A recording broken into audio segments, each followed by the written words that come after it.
You are bold, you are fearless, you are radiant. It's time to unlock the diamond from within.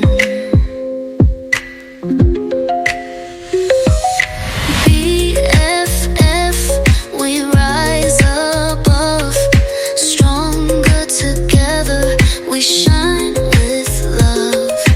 Faith unshaken, hearts on fire, fearless souls, we're reaching high.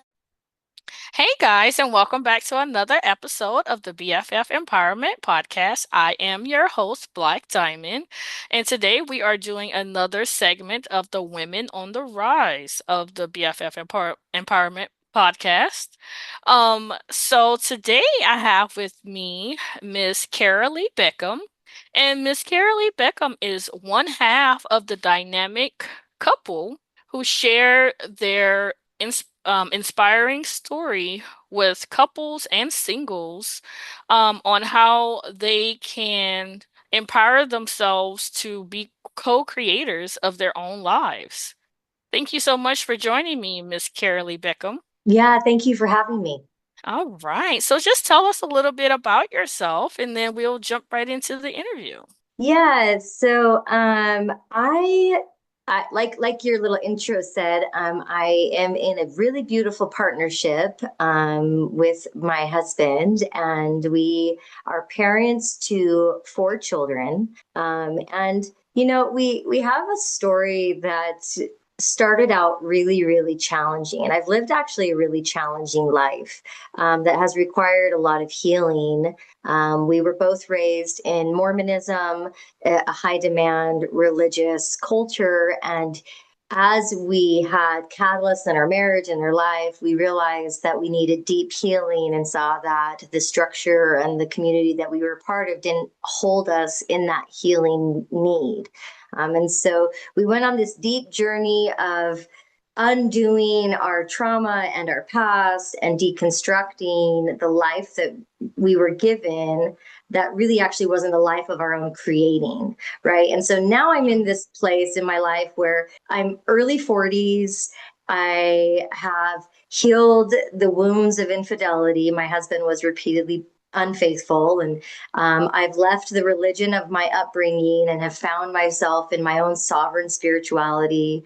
And when I wake up on days like today, I'm just in awe at the beauty that is my life now. The contrast of the pain that I've been through is so significant that I just can't help but be grateful for where I'm at today. We live on a beautiful property in the mountains of Colorado. I didn't grow up in Colorado. I grew up in Alaska and then all around the world, and have traveled the world extensively too in my own path of discovery, ultimately landing here. And I just feel really a part of community and a part of my own magic. It's just this life that I'm living now is really beautiful and something that is completely in alignment with my own heart's desires, not what anybody else outside of me said my life should be. I had to let go of all of that to actually be in the life that is my dream come true. Oh, wow, that is beautiful. And you picked a beautiful place to land because I love Colorado. I was just there in November to visit my brother for Thanksgiving. Oh And yeah, oh my gosh, I fell in love. I wanted to move right away. yeah. The mountains here, the scenery. There's just so much beauty here for sure. I really Yeah, love we it. did a lot. It was so beautiful. And he actually lives in Colorado Springs. Okay. So he retired there after he left the military. And it was so beautiful. I was just like, oh my gosh, I want to move here now. I want to Yeah. live here. Like, it's so peaceful. Yeah, I love that. Colorado. We're up north of Boulder. Hmm. So a couple hours from Colorado Springs, but yeah, it's all just really beautiful to be here on the Front Range. Yes, ma'am. So, you stated that you left your religion, Mormonism, Yeah. and so how did your family, take you, leaving your faith? Um, you know, Faith has been something that was strongly like such a part of my upbringing, and such a part of like the family dynamic and the culture of our family group. And then the community that we connected with was always very centered on church. So, you mentioned your brother retired from the military. My dad actually was in the Air Force. And so I grew up traveling around the world, living in North Carolina and Illinois and Arkansas and Alabama and Germany and Alaska. And the common theme through all of that was whenever we went to a new place, we'd go to church and that would be our community. And so when I left that community, not only was I like kind of separating myself from my core family group, but I also was separating myself from the community that had held me my entire life. And so there was some disconnection, and there had to be some reestablishment of good boundaries, even with my mom. But at this point in time, my mom and I have a better relationship than we ever have before. And I attribute that to the fact that she really desires to be a good mom and she's willing to accept me for who I am. But also, I am not making excuses for myself anymore. I'm just showing up authentically of like, this is who I am. You can either meet me where I'm at or we can part ways. And I've had a lot of that energy in relationships with family members, with friends. Some relationships ended for sure. And community, part of us leaving Mormonism facilitated us actually selling our house. After we left the church, the community was such a challenge. We were living in Utah that we actually ended up selling our house, selling all of our furniture. This was in the fall of 22. And we moved our family to Bali, to the other side of the world, to just really start fresh and start new, because it really needed to have some things close and some things end. But yeah, like my relationships now from my own choosing of my healing have really elevated and are in a better space. My mom's still Mormon. So is my dad, but they honor and accept that I'm happier now than I ever been, and they love the growth that they witnessed in me. So it's a beautiful kind of full circle, but it had to take a lot of strong self-love to get there. Exactly. Yeah, I've even though the podcast is faith-based, I like to say it's not religion-based. It's based off of faith in a higher power and faith in Exactly. yourself. It doesn't necessarily mean religion. So, because I'm a spiritual person, I don't subscribe to religion because I feel like just me personally, religion divides instead of bringing people together because every religion thinks their religion is the correct one. And if you're Right. not following that, then you're doing something wrong. And so I don't like that. So I am a spiritual person. I believe in a higher power. I believe in God. I just don't believe in religion. I think that that's beautifully said, and I completely concur. I have the the same beliefs for sure.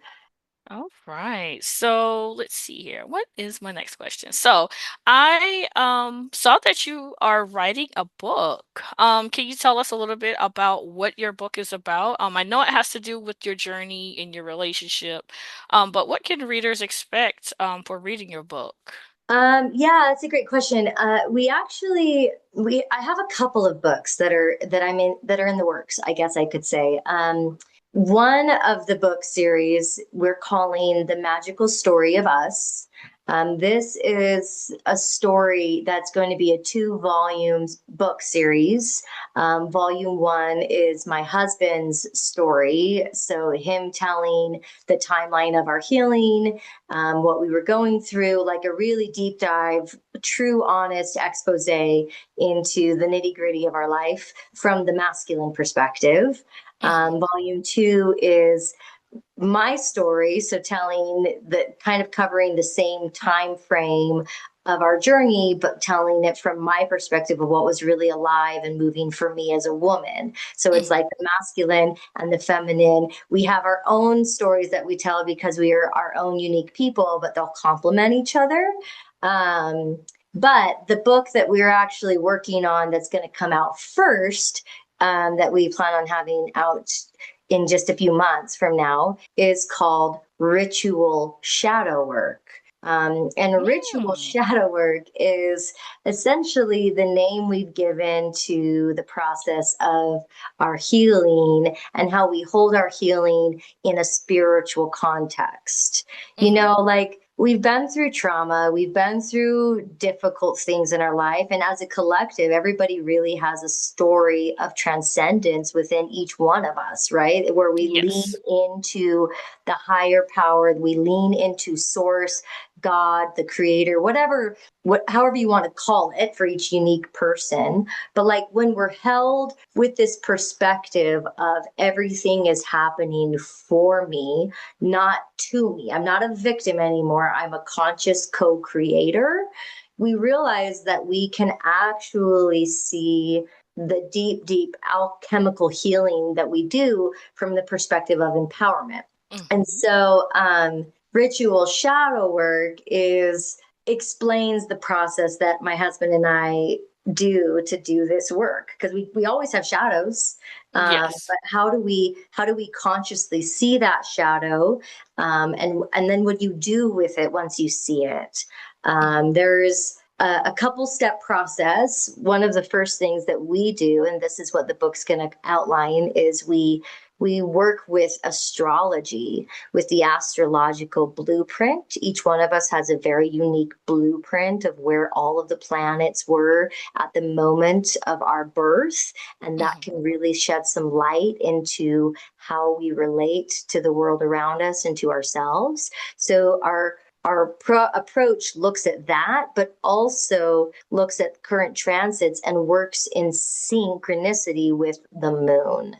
And Mhm. so the moon is this beautiful vessel of transformation. It illuminates the shadows within ourselves. And so, if, for example, just this week, Monday night, we experienced, the collective did, the moon was new. There was a new moon in the sign of Gemini. And new moons are a time of beginning, a time for sowing the seeds of new intentions and manifestation. And so, my husband and I connect to the lunar energies in ritual with a spiritual current that flows through it. So that's the Mhm. ritual part. It involves, like I said, lunar activation, an awareness of the archetypes, the illumination of our unique blueprint, and then as a divine mirror for the other, because we strongly believe in a divine union path. Mhm. We use our union to kind of seal the energies all together.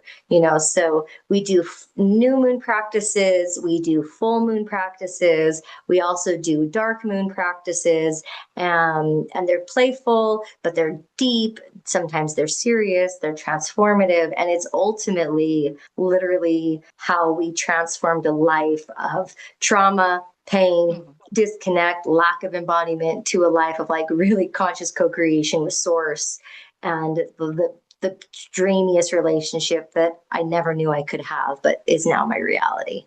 Wow, that is wow. And you actually that was actually going to be my next question, but you already answered it. What is shadow work? So that was a really, real. I've always heard of shadow work, but I never knew exactly what it is because I have, practiced different um types of healing rituals, and I've embarked in just different journeys, just finding who I am and what I'm comfortable with on my spiritual journey. So I have, tried different things to see, what and who I am as a person and what I'm okay with. Yeah, Okay, yeah. so how does your transformation, does it have any effect on how you raise your children? Oh my goodness. That's a really great question. It has completely transformed how we raise our children. Hmm. Yeah, it's had a very profound effect. But it's like, I would say actually, they not one's before the other, right? Like Hmm. we were deep in Mormonism, and I got pregnant with our first, and I carried him in my body, and I birthed him naturally at home, while still in that faith. And having a home birth, he's 13 now, having a home birth wasn't something that was super out of the realm of normal, but it also wasn't the mainstream thing. Like, I was kind of paving my own way, doing it at the time in Utah. I had midwives, and it was all a really beautiful experience. But Mhm. it really was through that portal of becoming a mother that I began to actually see my own personal power. Before I had him, I was afraid of pain. I was afraid of physical pain. I thought I had a really low pain tolerance. And then all of a sudden, I carry this child in my body. I have this psychic awakening with my own mothering, a bit like I had experiences and almost conversations with him when he was in utero, that I could really feel his beautiful, playful, fun energy. And I had this awakening that was really tied to the act of becoming a mother, and Mhm. then I go through 20 hours of labor at home to birth him out of my body. I was exhausted, but also so incredibly empowered in that moment of like, wow, look at what I just Mhm. did. Um, Yes. and it was the beginning of me seeing the power that was within me, that I it was the beginning of me realizing I didn't have to actually play so small. And it took a while for me to really pull together those lessons. I had my daughter, she's going to be 11 this fall, and then we have another son, he just turned 9, and then we have a fourth child who's 4. Mhm. And each one of them was born at home, and each one of them brought a new vibration and a new level of awareness, to me, about like my own emotional intelligence, my own codependent relationship with my mom was playing out with me and my children, and my children's emotional health, especially my oldest. There was a moment when he was in second grade that I sat down with his teacher, and I was like noticing already signs of depression. And I was like, this kid's like 8 years old. Mhm. Really shouldn't be depressed already. What it needs to be different, and it was my desire to figure out how to do it different, how to hold my kids in a way that I wasn't held in my Mhm. own emotional health, that actually facilitated this need for me to heal, this need for me to figure my shit out and do it differently for myself. And so yeah, my kids facilitated my awakening, and then I held myself in new learnings about myself. And then my kids showed up again and showed me how I needed to continue to shift. And it's been this beautiful dance with them, Mhm. to now where like, I mean, I feel really grateful for the relationships that I have with them, and how my husband and I hold the container of our family. And, part of that too was when we sold everything, we were living in Utah. We sold our house, we sold all of our furniture, and we moved to Bali. And then from there, we ended up doing this nomadic world travel that lasted about 18 months in total. And Mhm. that was hard on the kids, but amazing for the kids. That was hard for us, but amazing. And it was all this beautiful weaving of healing as a family and doing life in a new way, pioneering a new way for like awakened families to have spirituality, emotional intelligence, individuality, and like, presence as parents, and caregivers Yes. and guides. So yeah, it's been a super crucial part to all of it, is the my role as a mother. Yeah, I can definitely understand because I'm a mother myself and like I'm a first time mom. So my son, he's 6. But, when I first found out I was pregnant, of course I was scared and, things like that because just based on the situation, it was how I wanted, to become a mom because it Yeah. wasn't just my, I felt like my life plan, but, I put on my big girl panties and did what I had to do.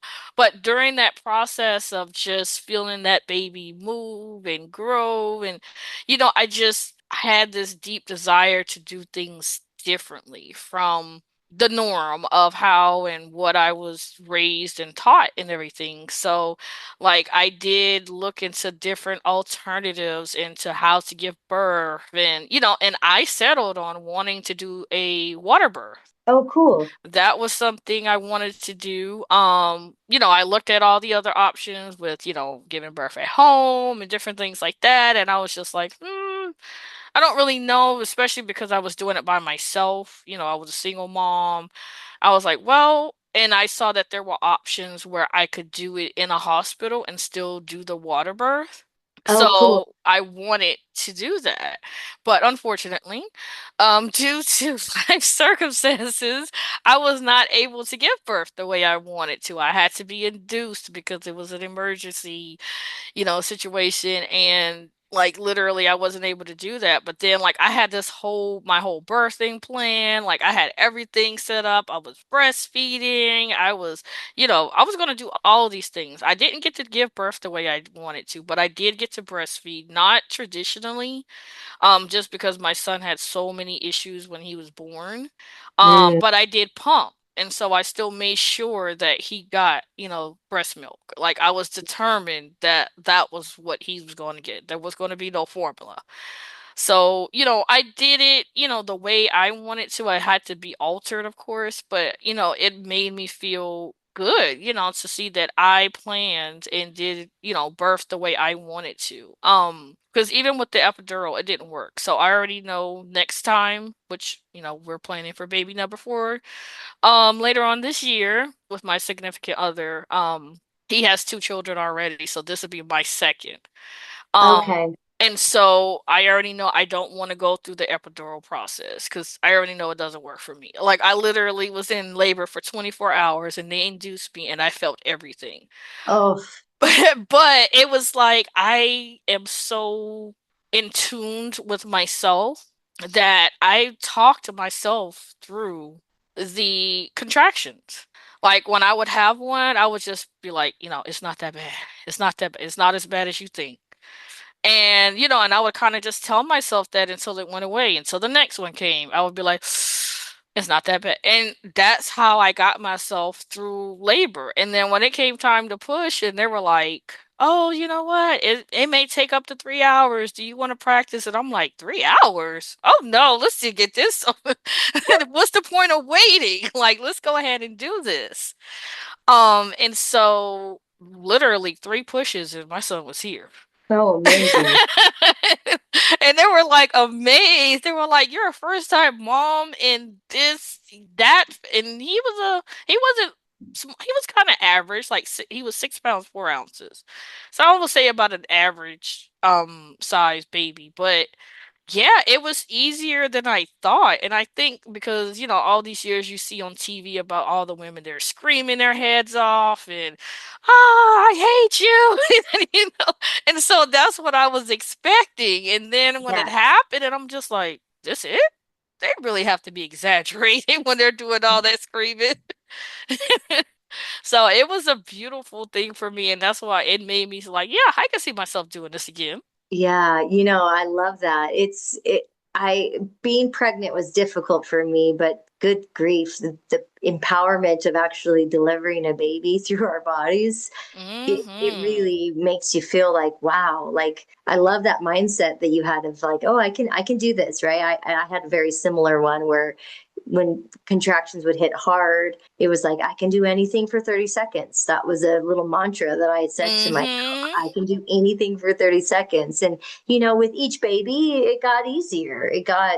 My first one was a 20-hour labor, and the second one was like 12. And then the third, it was like an 8. And then the fourth was like 4 hours. It got shorter and shorter with every delivery. And then my youngest, I went from a 5 dilated to a 5 to a 10 in 20 minutes. Oh, Like, wow. He was boom, she ready. was ready. Oh, she And was ready. yeah, and it just, was so much faster. And the last 3 were all born in water. The oldest, I had to get out of the tub and push him out while on a birth stool. But yeah, what a beautiful experience you had too. Like it when we are in this sort of pressure cooker of intensity, that's where I've really found that we can emerge and like love our strength and the courage to be on the other, to arrive on the other side of something really challenging and difficult, and then have so much beauty.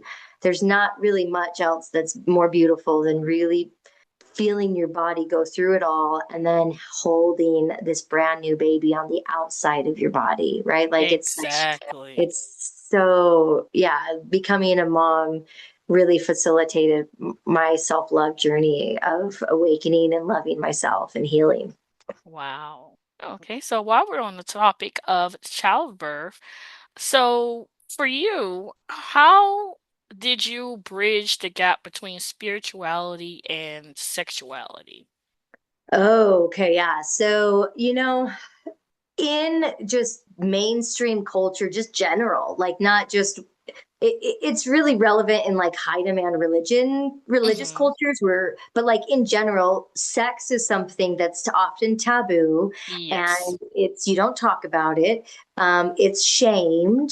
Those that are connected to God, usually, if you think of like the Catholic Church and the priests, like oftentimes those who make vows of connection to be with God, they make vows of Mm-hmm. celibacy. So they then deny their sex as part of the pathway to the divine. Um, Yes. I personally was a victim of abuse when I was a child, too. So my own sexual energy was taken from me before I could even consent. So I had great wounds that went beyond the idea of the culture that says, sex is something to hide or that's meant to be done in a certain way. I had, added pressure of purity culture and my own body being broken and all of this. And so healing my own relationship with my sexuality has been a crucial part of my awakening. And my awakening, my healing journey has been very, very spiritual. Mm-hmm. When I left Mormonism, I realized that I had been given this context of looking at God, but he in my life had only been a he. There was never like a she God. And in fact, in Mormonism, they say things like, there is a heavenly mother, but we don't talk about her because she's so special to God. Like she's kind of this like hidden Mm-hmm. figure in the shadows. And so I began to, there was a point where I stopped reading literature that was written by the masculine. I stopped because Mm-hmm. I'd only ever heard the words of God from the priests and the bishops and the leaders, the elders of the church, or the scriptures. It was all this masculine voice of this masculine God. And so I had a friend introduce me to Mary Magdalene, I've not from heard the her. perspective of, oh, she was a whore. That's what, the church basically raised me to Mm-hmm. think. Um, and from this perspective of she was the divine counterpart to Jesus. And her sexuality was sacred. And I read this book by a woman named Megan Watterson called Mary Magdalene Revealed. And she's a feminist theologian who does this deep dive into the Gospel of Mary, which is part of the Gnostic gospel. It's not necessarily something that like mainstream Christianity acknowledges or incorporates into like the canon of accepted scripture. It's outside of that.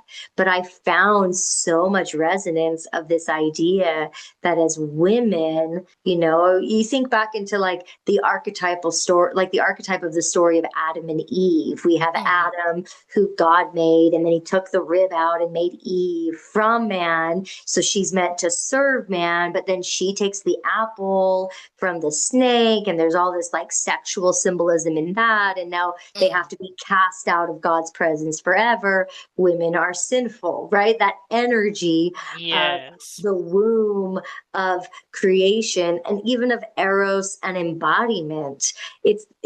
We we've been told, we've been programmed and conditioned to see it as not the pathway to God. But honestly, the rebel in me says, okay, what is society telling me not to do? I need to look at it and see if that pathway is actually the pathway for my liberation.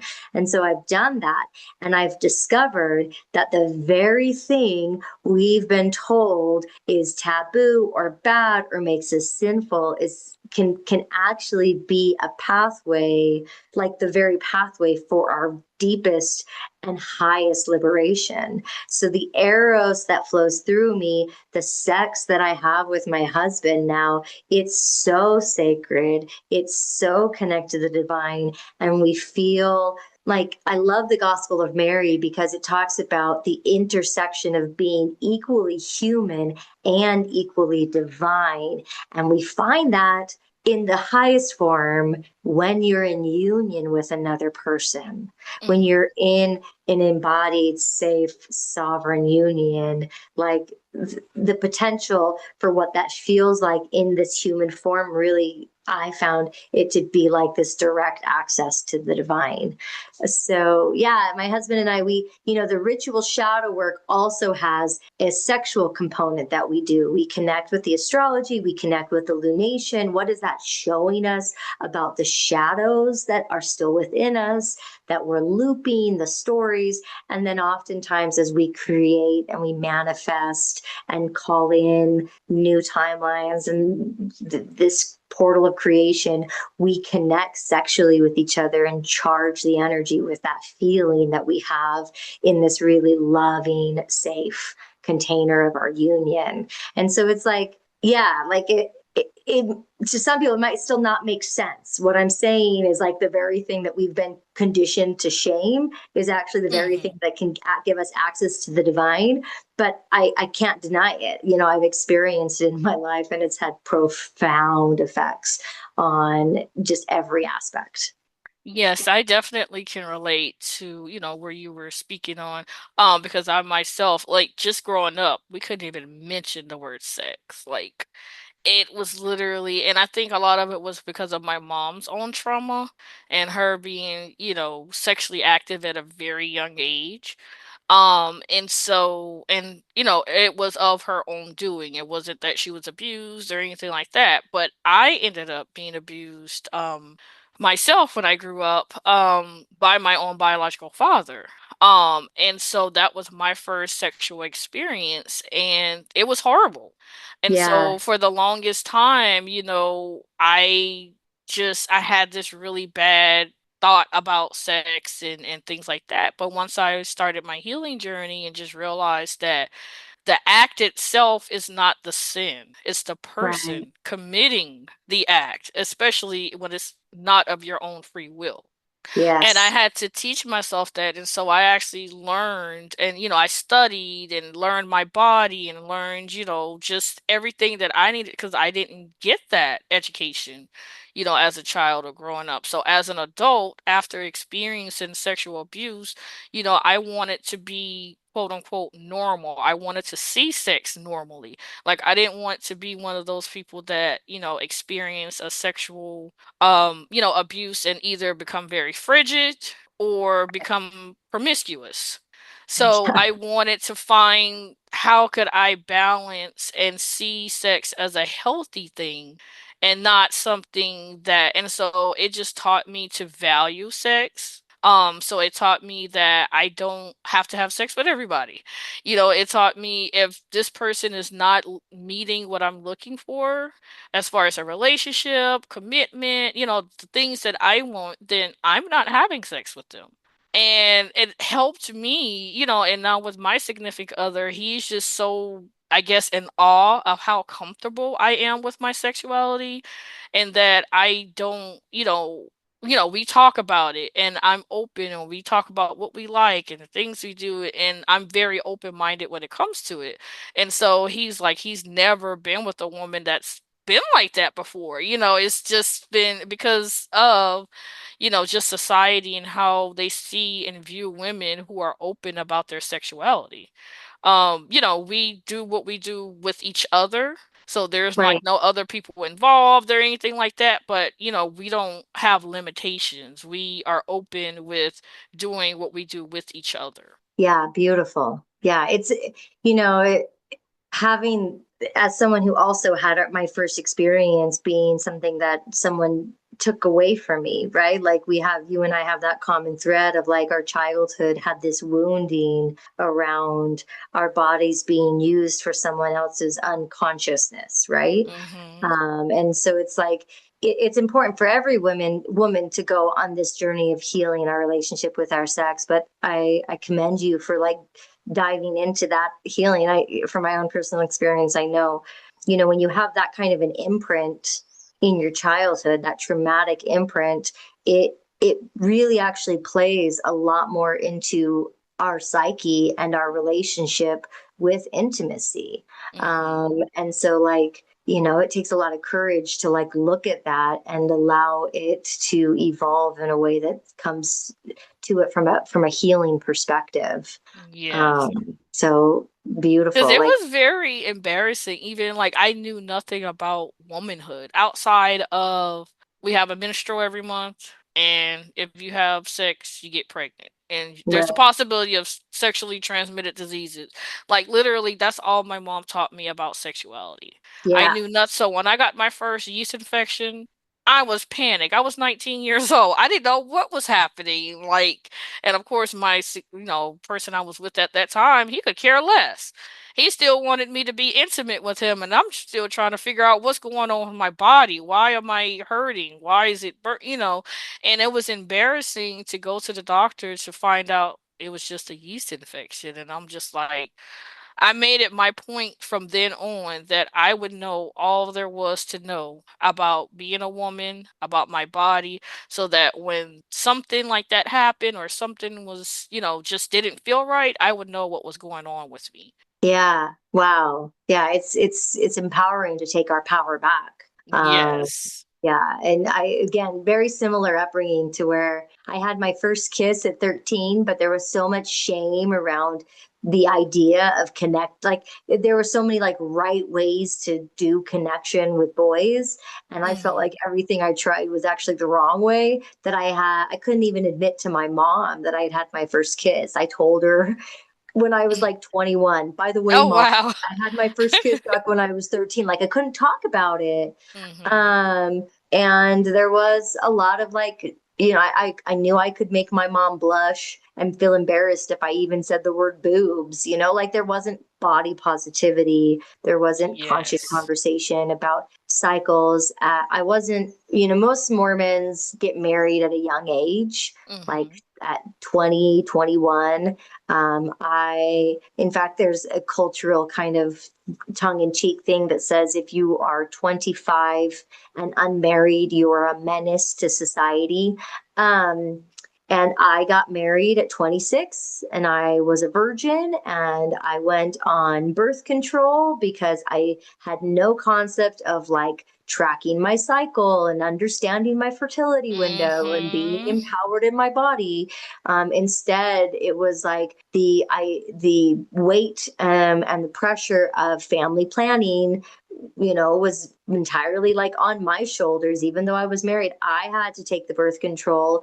You know, I had to be responsible for it, and birth control wreaked havoc on my emotional system. I had always been a little bit more predisposed to depression and feelings of deep sadness, seasonal affective disorder, and you know, you Mhm. name it. And being on birth control, I felt I started off my marriage excited to connect with this incredibly attractive man, but now I didn't even have a sex drive, you know, because the birth Exactly. control really wrecked me. And I had trauma that was unresolved from my childhood, and I didn't have the tools or even the guidance from my culture of origin that said, hey, this actually does matter. This has an energetic blueprint in your body that is impacting your own pleasure, you know. And in my healing, I identified that not only did I have this traumatic imprints from my childhood, I had generational beliefs, like Mhm. one of which in my family line was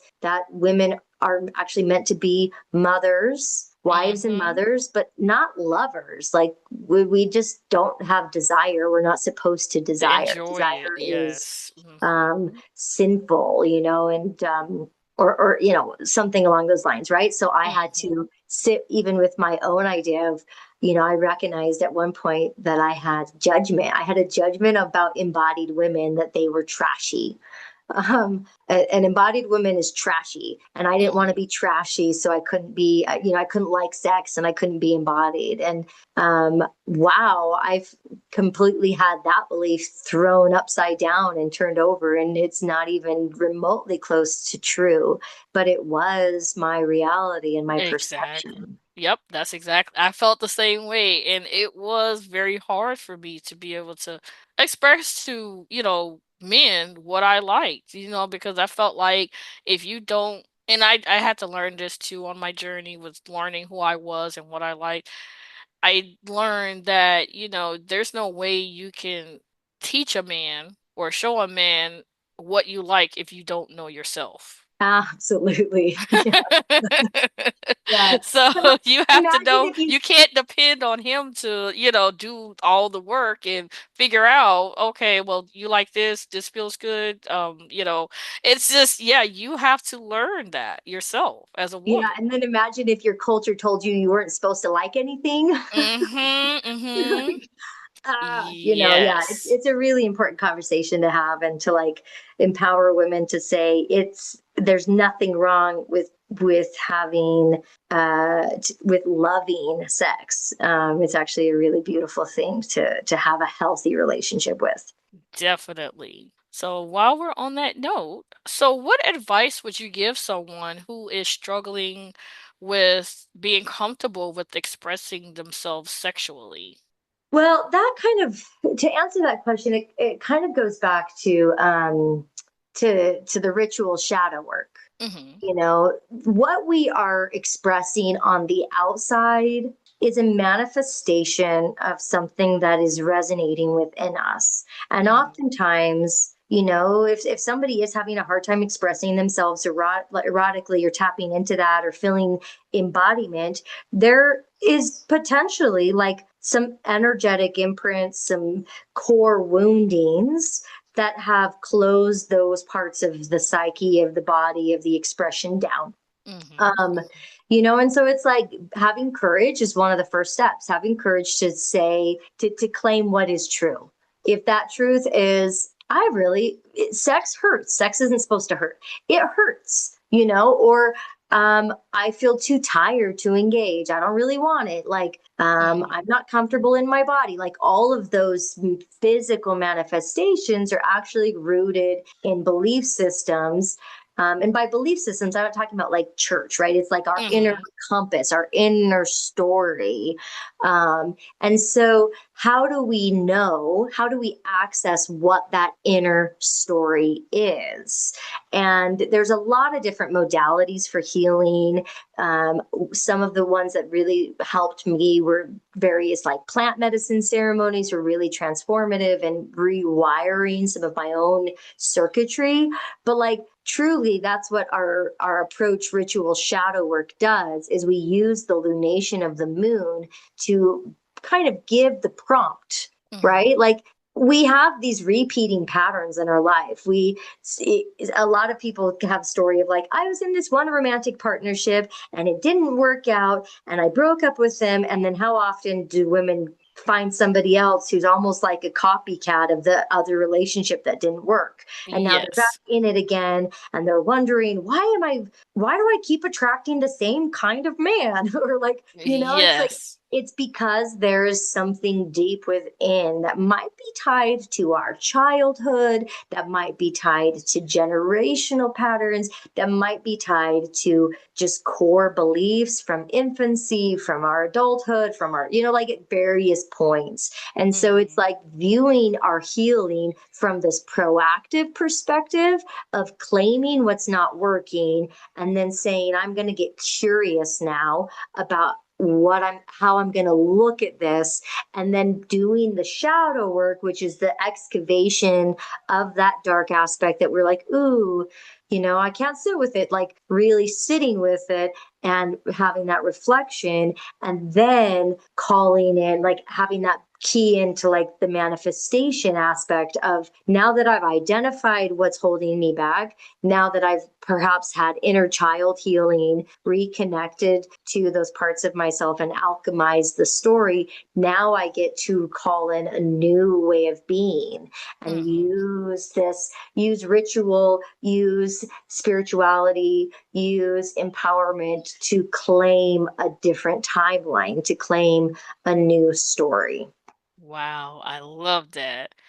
I think we really touched on empowerment for women as far as sexuality and spirituality. Like, I think we did a 2 for 1 Yeah. with this. I really love it.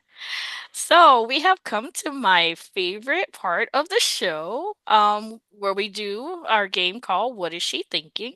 So I'm going to give you 5 random phrases, and I want you to just tell me the first thing that comes to your mind. Don't think too hard about it. What is she thinking? What are her thoughts?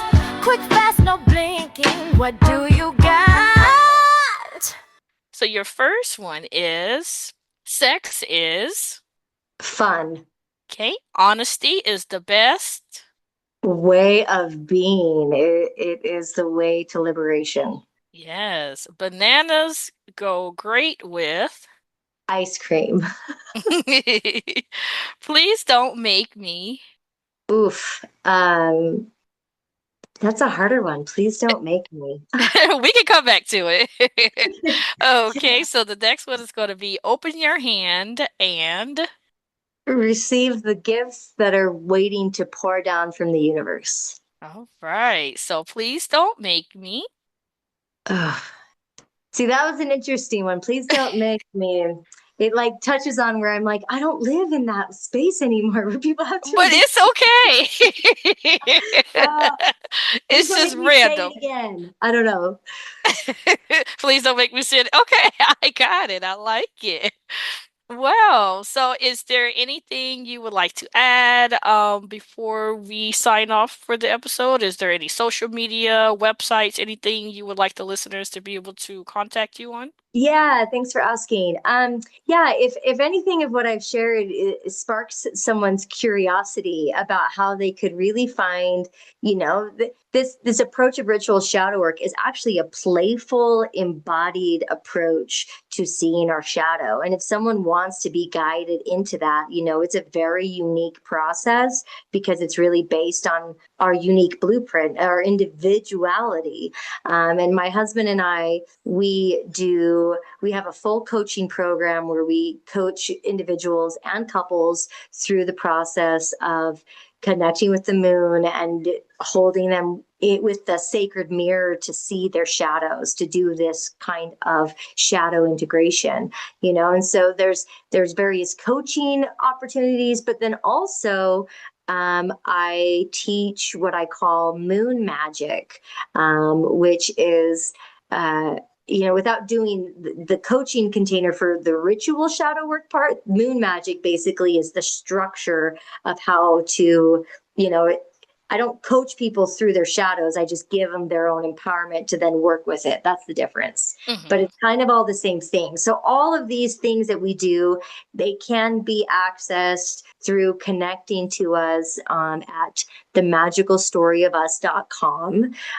That is our website landing page, and you can plug in your email and join our mailing list, connect with us that way, book a discovery call, be held through the magic of lunar alignment.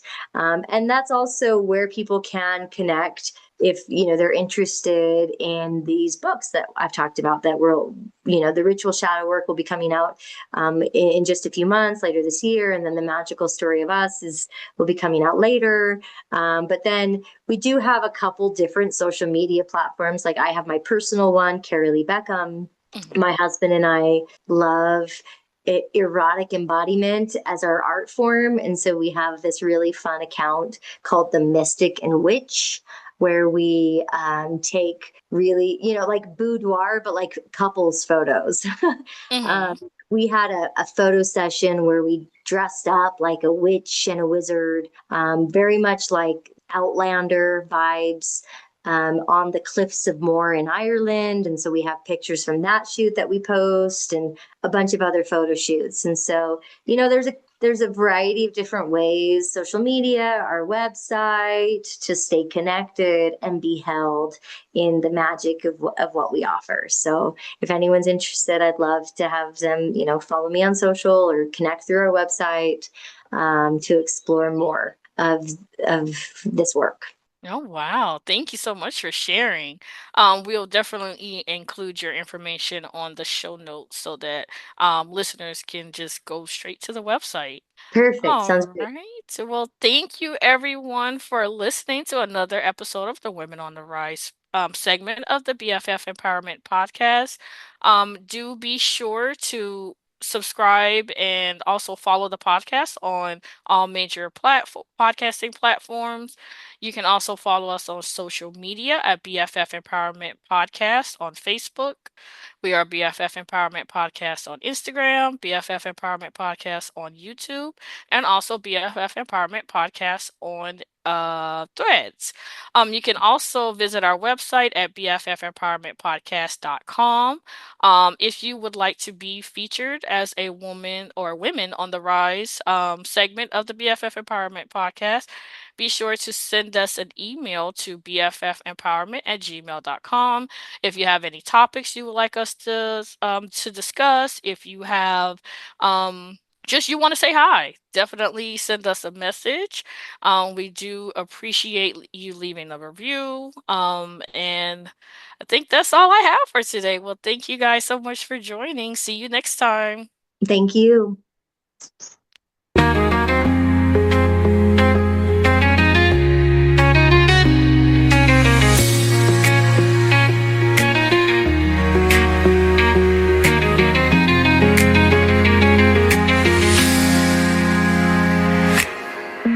BFF, we rise above, stronger together we shine.